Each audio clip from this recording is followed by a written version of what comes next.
Welcome to the Listening Bee, where we help young leaders like you leverage your time, energy, and environment so you can become your best self and create the life you truly love. Dr. Joy Martina, thank you so much for joining me on the Listening Bee today, where we help young leaders leverage their time, energy, and environment to become the best version of themselves. I'm so grateful that you're our guest today because you're a best-selling author, the founder of the Crystalline Oracle Training, and a psychic psychologist who's written 7 books, which is extremely impressive. You're often described as a blend of Tony Robbins, Louis Hay, and Mama Gina. Your book, How to Use Your Intuition to Change Your Life, is such a powerful mix of both deep wisdom and practical tools. And I'm so excited for our listeners to hear your perspective on how we can use our intuition to truly design a life we love. I love that intro. Well, thank you so much for having me here. I'm really excited to be talking important stuff like our highest wisdom today with you, Beatrice. Yes, thank you. I just wanted to start with, what do you think is the most important thing for young leaders to hear right now? Trust your intuition. You know what's right for you, usually in moments when you have no rational explanation of why you know what you know, but you just know something's right. My encouragement to you is trust that and have the courage to stick to that. Because I would say I look at the most painful moments in my life. They were those where I realized that I had actually known before I'd said yes to whatever project, person, or whatever, that they weren't a good idea. If I then went against my intuition because it just seemed the better thing to do, it was going to keep peace more, I thought, or it seemed the, I don't know, more conventional thing to do, it usually got me into big trouble. And I paid big time afterwards. So I've become pretty relentless in sticking what's true to me. I always say, Tony Robbins said it well. He said, we all have our right to our own opinion, 100%, but we do not have the right to our own truth. And I think that's something we need to always consider when we're making decisions for our own life. We only have this one life that we're living right now, and it's your life, and you've got to do what's right for you, even if it upsets others. Yeah, I love that quote. That's amazing. And that fits so well with protecting your own energy and your own truth, even though it might not always seem like the right thing in the moments. I just wanted to ask a follow up about that. So many people, especially my age, I'm 16 right now. We are told by the people around us and our friends specific things, and we don't always resonate. And I know that you talk a lot about setting boundaries and saying no kindly. Do you have any advice? Yes, yes, yes, yes. Know that when you are saying no to someone else, it often means that you're saying yes to yourself. And that yes to yourself is the most important thing. So, and when we stand up for ourselves and we say yes to ourselves, that will trigger other people. It will, because most people sadly don't really like themselves, don't love themselves, or don't think they're worth enough to protect themselves. They can only exist in that way of serving others or people pleasing because there are other people who are abusing that, who are using people to make them do things for them. If you continue to step into that paradigm, you're feeding that paradigm. Well, actually, then just as responsible as everybody else, other people are more abusive because it's up to us to set clear boundaries. I know it can feel really rough to set clear boundaries like that, because if you're someone who's very empathetic, who likes being in harmonious environments, which most of us actually prefer, most people want to be in harmony, because peace and harmony and gratitude and all those yummy emotions, they're pleasant to everyone. But often we haven't learned how to create those environments because we don't know how to create that feeling inside of us. I don't know if you've ever listened to Esther Hicks Abraham. No, I haven't. Put that on your list to listen to. I love Esther Hicks, and she channels an entity they call Abraham. Abraham's very rational, I would say, in the way that he's rather like my dad, who's a physicist. He said, everything is energy. And I know we've heard that so often, but that's the truth. Everything is energy. So the energy of a positive feeling, of you feeling good about you, you knowing your worth, you knowing what makes you happy, you believing in yourself, is a very high frequency. And the frequency of someone who's frustrated in life, who's doubting themselves, who's maybe feeling even shame, is a very, very low frequency.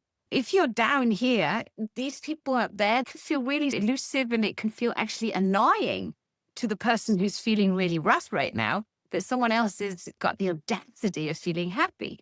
So that's a natural thing that will happen. So people will try and pull you down to their level so that they can connect with you. But that just doesn't work.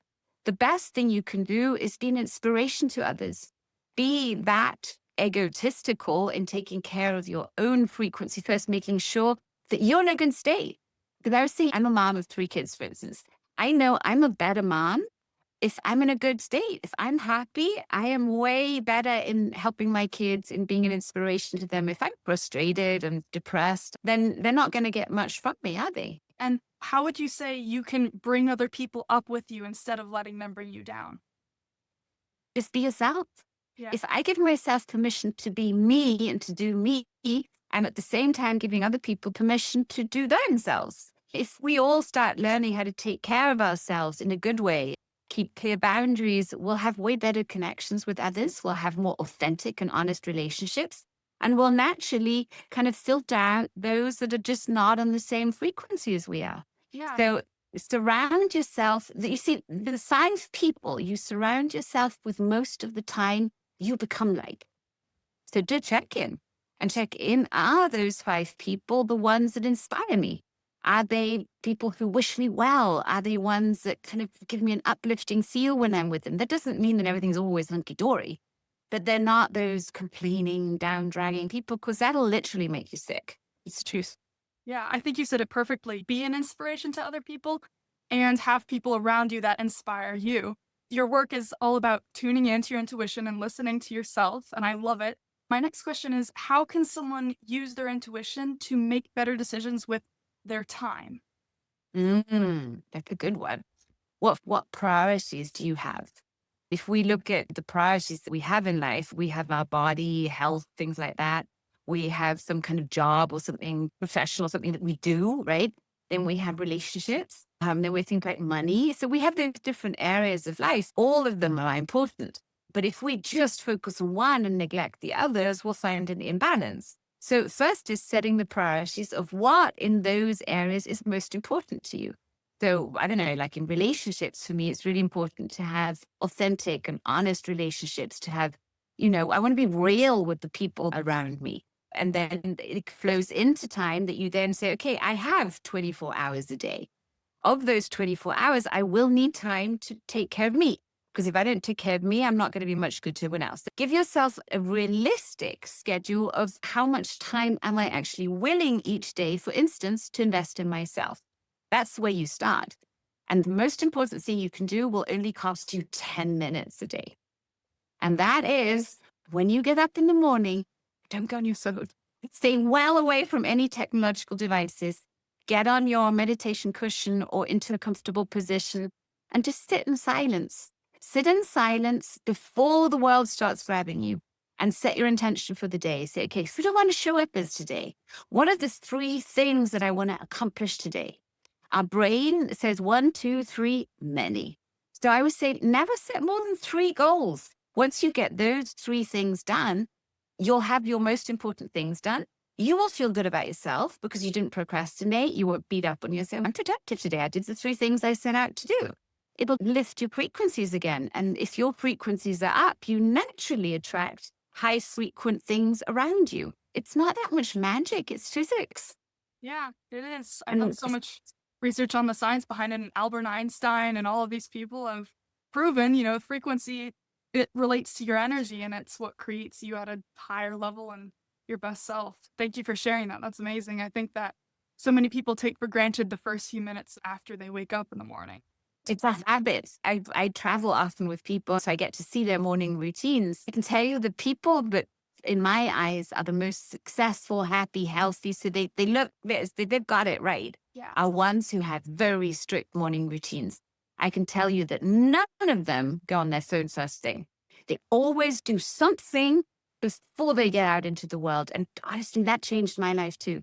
I'm even a yoga teacher, right? But my meditation practice up until about 10 years ago was very sloppy. I do it once a week or every now and again, although I was actually teaching it. When I did yoga school, we had to commit, and we had to commit to doing this 10-minute morning meditation every single day.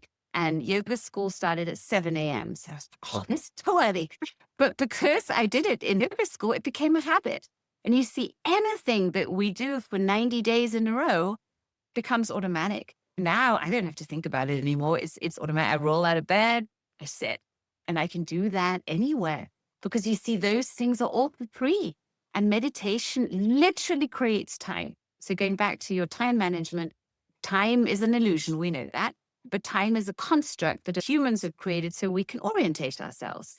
We have mastery over that time. I'm sure you've noticed that there are moments when you're so in tune with another person, for instance, that you're so in flow. It's just so yummy. The time seems to expand, right? You lose touch of time.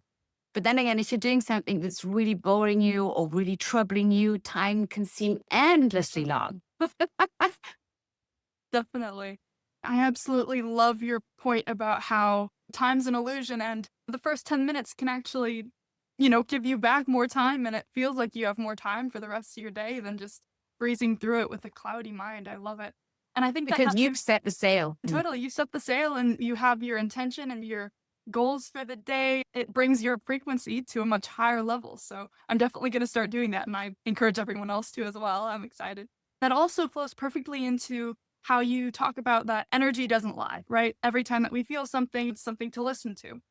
So I'm wondering, what's something that you wish every young leader knew about who or what they spend their energy with? Who or what they spend their energy with. Spend energy with things that make you feel good, that give you that feeling. Ooh, it doesn't always have to be something that's technically a nice thing, but something that gives you that almost burning sensation of, I'm in the right spot. Trust that. Trust that. And it doesn't have to make sense to anyone else. Your purpose shouldn't make sense to anyone else. Right. Because it's your purpose. So if it's a purpose that everyone else has, it's most likely not your purpose.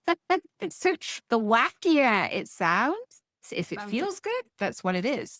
The other thing I was going to say, I think what would be really important for every young leader to do is take that quick test I offered in my book for free, where you find out what your preferred channel of information is. I wish I had known earlier about these channels of information, because then I would have known how intuition, my highest intelligence, speaks to me. Because you see, intuition is a finicky thing. Intuition speaks on all channels at the same time, but it doesn't mean that we're always tuned into all channels. So what are those channels? We have an auditory channel, the things we hear. We have a visual channel, the things we see. We have a kinesthetic channel, the things we feel.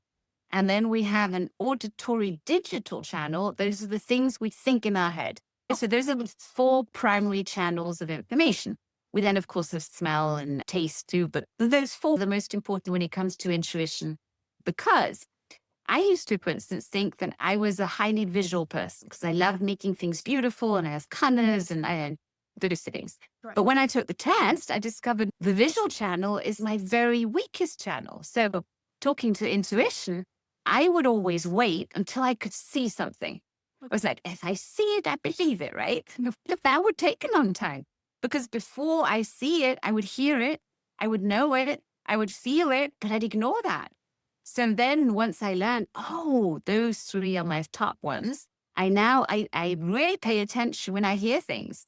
So now I know when I do coachings with people, I realize that it's usually something in their voice that gives me the information that I want. They'll have some cracking in the voice when they're telling a story, or their voice will go up a pitch or go down a pitch, or they'll say one word that really sticks out to me. And that's what I listen to first. If I'm asking the universe for a sign, I often do that. And I think, okay, universe, I've got this decision to make, not quite sure what to do. Is this the better way? If this is the better way, say A, then give me a very clear sign today that this is the worst way. And then suddenly I'll turn on the radio and the lyrics of a song will give me the answer to the question because I'm listening. So that's auditory. But if you're, for instance, a kinesthetic person, that means trust the feeling you get, the very first feeling you get when you meet someone. Now I can do it. I hear the name of the person. I'll get an immediate feeling. It'll either feel, oh, yes, or it'll feel, oh, no. And that's the only difference you need to make. I always say it's either hell yes or hell no. So there is no maybe. You just might not know how to use that information to then turn it into action, but you know. And Mhm. then better is to wait. I used to also think that, you've got to react right away. Don't react right away. Take your time. Once you know it's a yes or it's a no, and say, okay, so what's the next step? How do I now deal with this information? What's my next best step? What if I knew what my best next step is? Asking empowering questions can also give you a lot of clarity. And empowering questions are questions like, why am I the luckiest person on this planet? Why is this what's happening right now a blessing to me? Why is it so easy for me to always know what the most loving thing is? When you ask questions like that, your brain has to give you an answer. That's the cool thing. And you'll get good answers. My dad, the physics professor, always said, there are no stupid questions. Ask good questions, you'll get good answers. I love that because it's like you're training your brain, look for the good. What's great that's happening right now? And then that also impacts the energy. And I love your examples about, kinesthetic feeling or auditory hearing. I'm definitely going to look into the quiz, and I definitely think our audience should too. That's going to be priceless information because that's how, people can know, should I spend time with this person or not? Yeah, my book is a very quick read. And I made a great resource section. I think it's great because what I wanted with the book is I don't want it just to be a book that you read and put it back and forget about it, but it's like your own therapy. It's your own little workshop. So there are a bunch of videos and forgiveness rituals and all the hacks that I use for myself and my clients to find clarity. Because I love the idea of every human being sovereign, Yeah, sovereign and intelligent, then wow, what a world would we live in. I absolutely love it. I love your mission. So, in your teachings, I've read that you talk about how clutter and chaos impact your intuition and your energy. How can we shift our physical and digital environment to take back our time and energy and our environment to create a better life that we love? That's step one is step out of the buzz. So it means step out of all that frazzle of too much stuff, get rid of stuff. Clear your space also in your relationships. Really do the analysis. Which are the people that I would go to war with? Because those are your people. The Wow, people I where love you that. know that they've got your back. You know they want you to win. They know it's together, together, together, not, no. So do that with your people. Do it in your work. I always say also to my kids, it's simple things like if your room is messy, and your desk is messy, your brain is messy. If you have a clean space, you have structure, you have clarity, you're going to feel safer, more in control, and happier because there's less burden. The same as if we're having a lot of grief or a lot of anger, a lot of unresolved issues with people, with incidents, that's going to frazzle our energy because you see, we're not present. If we're in our minds always going back into conversations that were not cool or back in moments in time where we didn't feel happy, because that's what we usually do, and go through it again, our body is creating the same chemicals, the same feelings that we had then every time again. So we're making it stronger and stronger and stronger. And then we're running that pattern. And I think, it's so interesting to know how the brain works. I always see it like this big computer. And it's your choice of which program am I running. Thank you. From everything that you've created, your books, your training, your videos, and you coach a lot of people, what's one simple practice that someone could try today to leverage their time, energy, or their environment in order to become their best selves and create the best version of their life? I would today choose a pattern interrupt that I call the switch. It's this little move where you take the fist of one hand and punch it into the open palm of the other hand, and you go left and right. So you're always opening a palm and punching in with the other hand. You're doing a kind of karate chop for all the listeners who don't have the video. And you go left to right, back and forth. What you're doing here is you are synchronizing your left and your right brain hemisphere. So you're not only interrupting a pattern, like say you're in a situation where someone's really triggering you. And you would then normally have the pattern of either getting angry or shutting down or getting sad or whatever you do, right? And you're noticing, you're like, oh, I'm feeling this way again. And in the moment when you're feeling this way, you go ahead and you do this karate chop. You switch and you just breathe. Real deep breaths. And then if you think of it, you could even say something nice to yourself. You could say, I love and accept and appreciate and respect myself, even if I'm feeling whatever. I love and accept and respect myself when I now choose to feel good. I choose to feel good. And then you take another breath. You have not only interrupted the pattern, which means that you're training your brain to a new response, but you've also activated a bunch of acupuncture points, which are in the palms of the hand and on the side of the palms. So you're syncing left and right hemisphere. You're activating your meridians, which means you're sending a bunch of energy through your body. You're boosting your metabolism.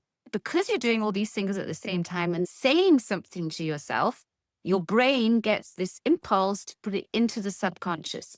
We have this fabulous subconscious mind, and then we have the little conscious mind. And we usually are thinking with this tiny conscious mind, which can only do little, right? But we think it's so big. But underneath, we've got this massive subconscious mind that is like a parallel processor. It can do all those things at the same time. It's never asleep. The subconscious mind could understand us if we played it backwards and twice as fast. It's fabulous. Wow. And we need to learn how to access it, because we can only access the subconscious mind if we're in a deeply relaxed state, like in hypnosis, or if we've done this trick, we distract it. The conscious mind, so much to do, which is the tapping and the saying, right? But then the subconscious mind opens up. And when your subconscious mind hears, I love and accept and respect myself, it just goes, ooh. That's what we want to be tuned into. That we're back to that self-love where we started out. So do that pattern interrupt. You can do it to break addictions, whether it's an addiction to a substance or an addiction to a pattern of behavior. Just do it for 90 days.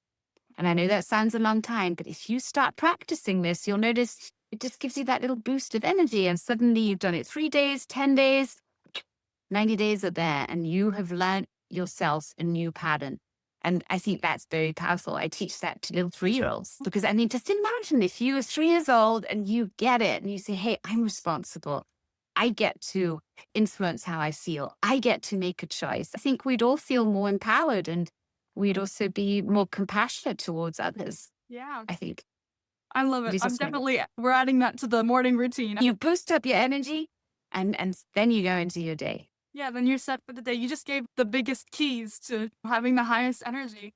I love all the information you shared, and I know that you have so much more information that's extremely valuable. So if our audience wants to check you out, they can go to joymartina.com and some other sites that I'll link in the description below, including your book. Thank you so much again, Dr. Joy, for all of the priceless information you shared. I'm definitely incorporating this into my new morning routine. I hope that everyone watching this does too. Your voice and your work are such a gift, and I know this conversation will stay with so much of us, so thank you. Thank you, Beatrice. And I love what you are doing. And at your age, to be doing that, you give me so much hope. You are such an inspiration. Thank you for having me. Thank you for being here. I'm the Listening Bee, and I'm listening to you. If something in this episode helped you take your power back, share it with someone who needs to hear it. And don't forget to subscribe. Your voice matters too.